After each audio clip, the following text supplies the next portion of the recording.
Jesse Ventura ain't got time for long fish tank intros. We're getting straight into it. We're building two 1,200 gallons. Got a lot of progress on one of them. The other one coming soon. We're converting 3,000 gallons to Predator Bay 3000. Marine Shark Predator Ray tank. We got stuff going on there. We're growing out fish for the 4,500 gallon. We took your advice on the Discus Aquarium. We did something with the plants. Oh yeah, and we're fixing the micro bubble problem in the 600 gallon Asian jungle, which you haven't seen that in a while. And I'll tell you what, it looks a hell of a lot better without micro bubbles everywhere. So let's go. So before I get too far into the 1,200 gallon build, I want to touch on a few things that have already happened. So one is the pole. A lot of people always asking about how do you deal with the pole. Well, this is how you deal with the pole. You create a sleeve out of 2x6s that are screwed and glued together, and also fastened to the floor, to the specifically the joists underneath the floor. So it is not going anywhere. It's also shimmed in at the top because it's not exactly perfect fit. So on two sides it's touching the pole, and on two sides it's shimmed. So it is, again, not going anywhere. And of course, it will be fiberglassed as well, as like everything. The entire tank will be fiberglass. As we know, we're building up the front a little bit.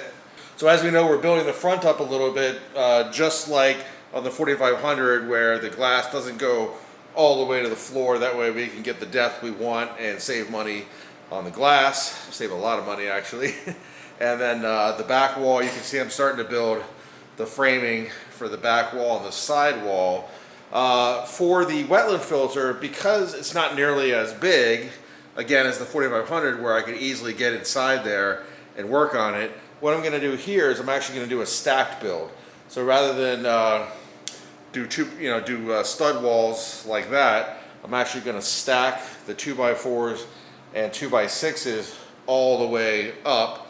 But what I'm going to do is do it in phases. So I'm going to build it up a little ways, and then I'll go ahead and fill and fiberglass the bottom and the bottom part of the pole. So basically what I'm doing is filling and fiberglassing everything as I work my way up so that I can easily get to it. So let's say I built it up third of the way, then I fiberglass and everything down in there. Then I build it up further, and I only have to reach down a little bit so I can just continue the work all the way up. So by the time I get all the way to the top, it is fully filled and fiberglassed all the way down, and then it's not too bad to paint in a situation like that. It's just not possible to do fiberglass work in a situation like that. So and also keeping in mind that the internal side will be a little lower, so the water cascades over. So at any rate, working on stacking those up. We've got the pole already taken care of, more or less, minus the fiberglass work. And then, of course, there'll be the back and the side walls. And then we will, obviously, this will get built up a little higher, but then we'll start building the framing, just like over the 4,500. So we'll have the big pillars on the sides and in the middle there, or in the front of the wetland filter to tie into.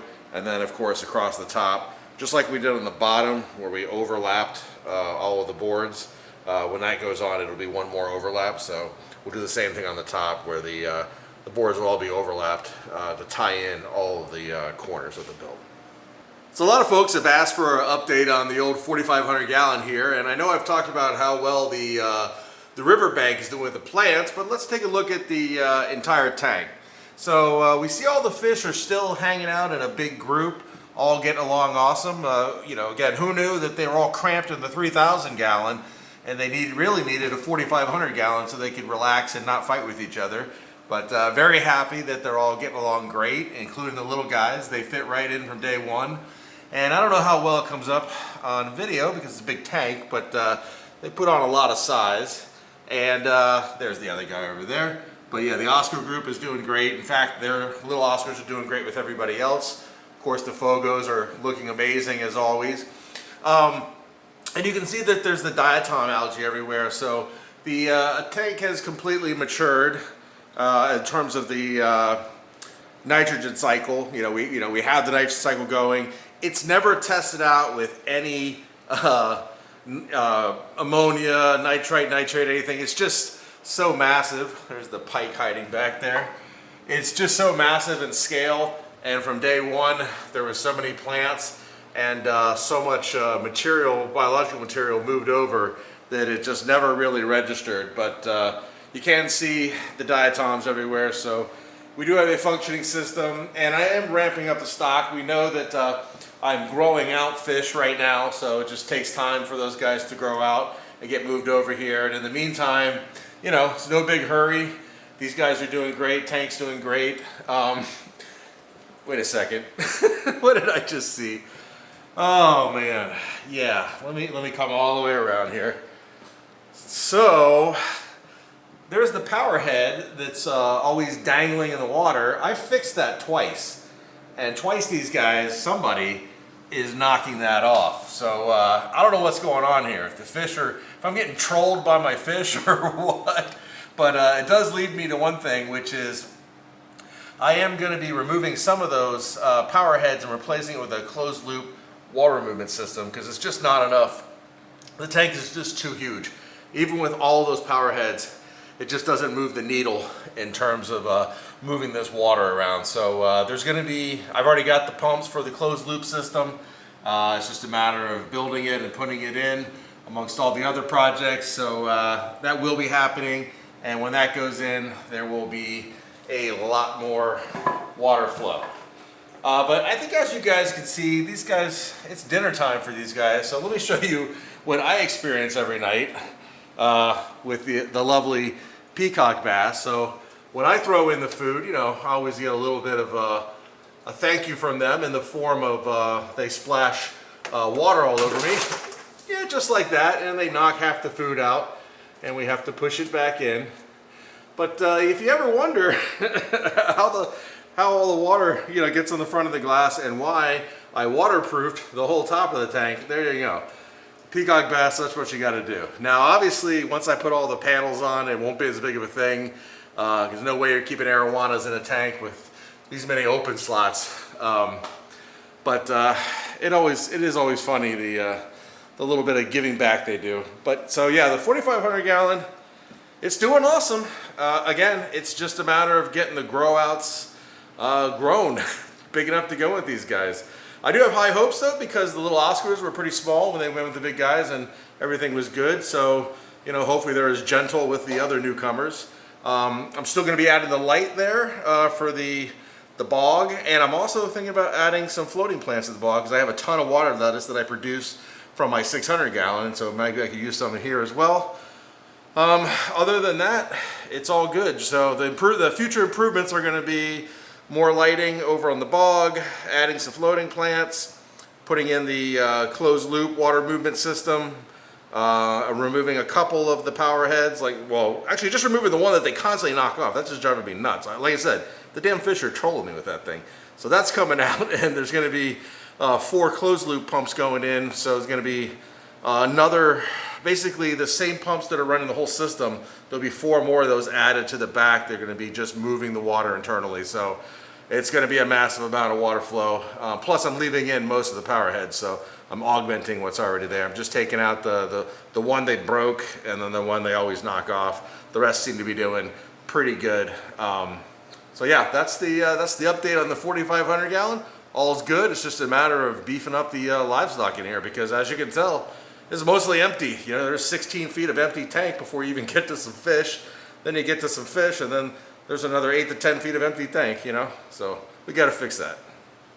So it's been a little while since you guys have seen the 600 gallon Asian jungle, and everything is going good, but I was sort of getting it ready for filming, and I noticed the haze of the micro bubbles. So I never got around to fixing that. When I added the polishing filter, it's not long enough to reach down to the water, and it's creating all those micro bubbles. The other ones, they're on flex tubes, so it's easy enough just to redirect those. But I don't know how well on camera it shows up. It might just show up as a haze, but there's just tons and tons of micro bubbles in there. So that's one of the things I'm going to fix in this video.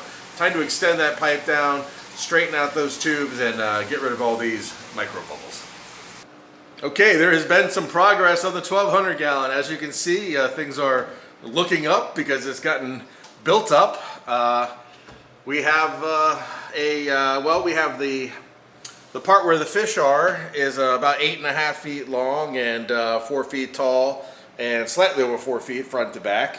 And then over here, obviously, we have the wetland filter, which is the other 2 feet of the aquarium. Now this is going to be built all the way up. So this is basically going to be a wall here, and it'll get screwed into there. So you have like a solid wall, and again, it's going to be overlapped. So the entire wetland is going to be the stacked build, and then obviously we frame the inside, and on the back here, we are obviously going to add the 3/4 inch plywood, 3/4 inch plywood over there.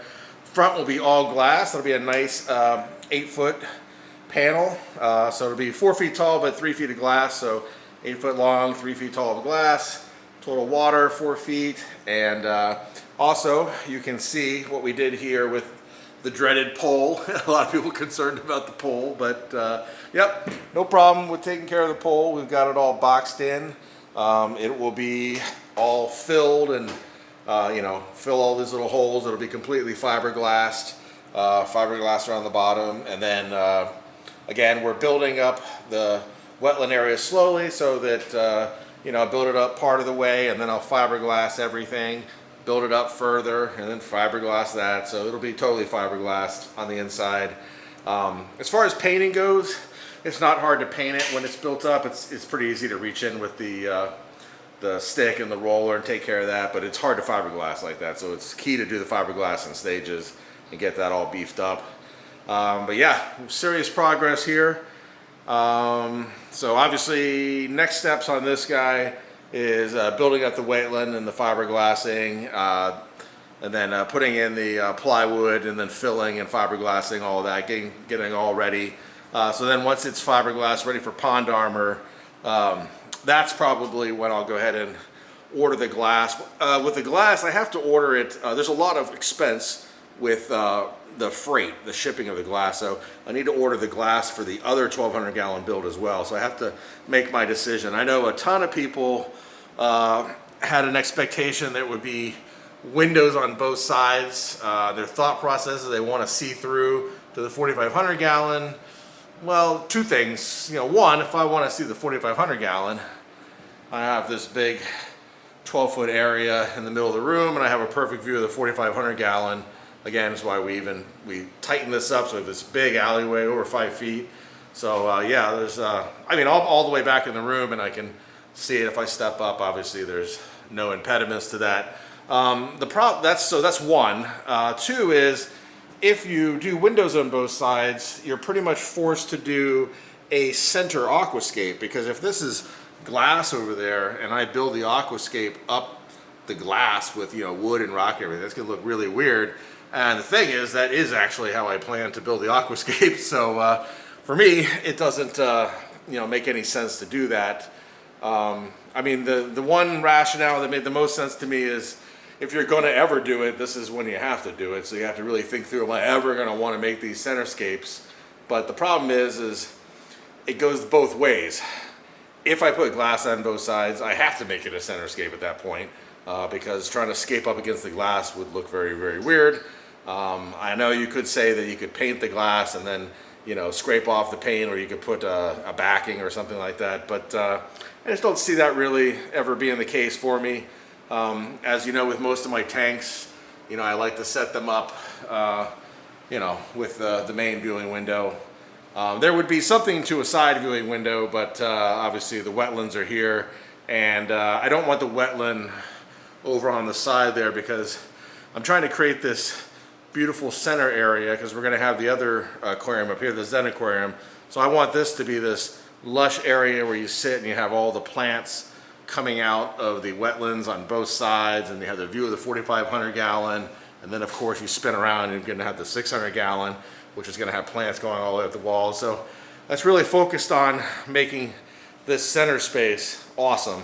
So that's why things are designed the way they are. Kind of like I said in a lot of the comments, you know, there was a plan in place, a design in place, and I'm just executing it. So there's a method to the madness, so to speak. So I think probably it's going to be the same here. It's just going to be a replica of this guy here. And so once I 100% make that decision, I'll order the glass, and then we're money, because you know, that's the only thing that I'd be waiting on to get this cranked out. But keep in mind, this is moving along really fast. And even if there's a little bit of a pause with the glass coming, it's fine because we're still turning the 3,000 gallon into Predator Bay 3000. So I think the weather is going to be warm enough this weekend that I can use the trash pump and get that cleaned out, and there's a ton of work to go there. So no shortage of big projects to work on, and of course, obviously, I can start on the framing here too. So I'm going to be doing that. I'm going to be bouncing back and forth between the two 1,200 gallons and the 3,000 gallon. And yeah, I've also built up the 4,500 gallon. And I got to tell you, the grow outs for the 4,500 gallon are growing quick. So I was so pleased with how well the big boys did with the little Oscars that gives me hope that they're going to be equally friendly to the other new grow outs, which hopefully means we can get them in here sooner than later because, man, I've never seen a tank where you had a bunch of big fish like this and it just looks so empty. I mean, they like to hang together, and wherever they are, the other, 3/4 of the tank is just empty. So I can't wait to get the grow outs in here because it is going to look awesome. So I asked for your guys' opinion, and pretty universally, everyone said some sort of Vallisneria, and fortunately for me, I have a tank that produces a bunch of it, so I've added it to the Discus Aquarium, and I'm going to say that you guys are right. It looks awesome. And actually, beyond just looking awesome, it's perfect for the Discus. They swim right through it like it's not there, but yet they also like to hang around it as well. So it seems to give them confidence, like structure usually in an aquarium does, but also they're able to go right through it whenever they want, which is awesome. Doesn't obstruct anything, and of course it makes the tank look a lot better.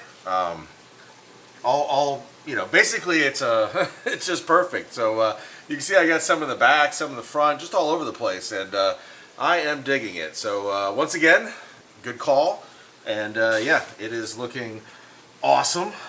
The fish are very happy, and more importantly, I haven't cleaned anything. I haven't cleaned the glass, haven't done anything. You can see it's holding up really well. The no algae growing anywhere, not in the wood, not in the rocks, not in the glass. Again, I haven't cleaned the glass or anything. It's definitely really balancing out really well. So adding the settlement chamber and the new plants down there, as well as the cleanup we did upstairs here, and adding the extra plants and the cleanup crew with the Siamese algae eaters and the little plecos. It's all paying off. The tank is really balancing out, which is awesome. I still got all these little stir-by cories everywhere. Every time I go look down here in the grass and rock, I just spot those guys all over the place. But yeah, very, very, very cool. All the fish are doing their jobs. Actually, the little bristlenose plecos are getting bigger. More baby stir-bys up top there.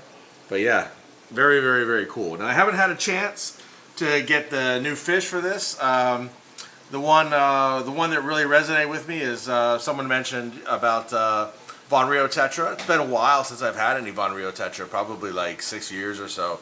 I think a group of them would be perfect in here.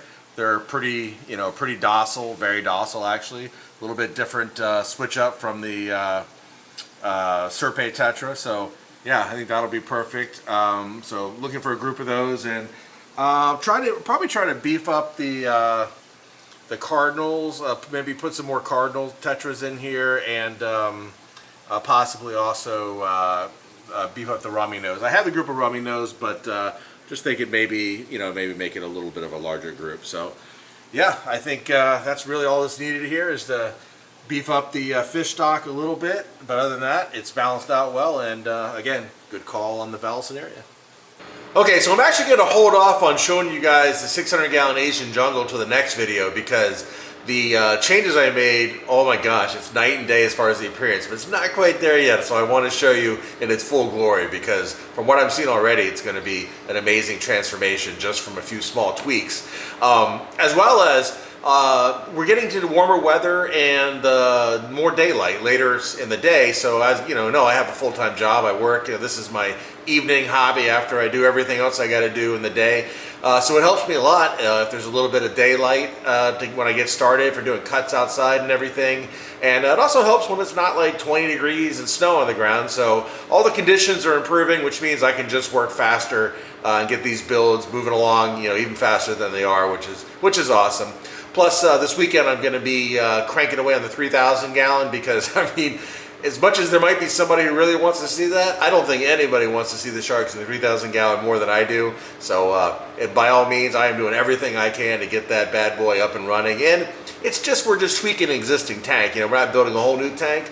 We're just augmenting it. So it shouldn't be that shouldn't take that long really. So I'm happy that we're going to get cranking away on that. Plus, I'm going to start framing out the other build. I got a bunch of 2x6s in my way, so, this isn't, when I said we're building two 1200s, I wasn't kidding. It's not just this one, we're building two. So, obviously, a ton going on, and yeah, check back soon because there's a ton going on. All right, I'll see you guys soon.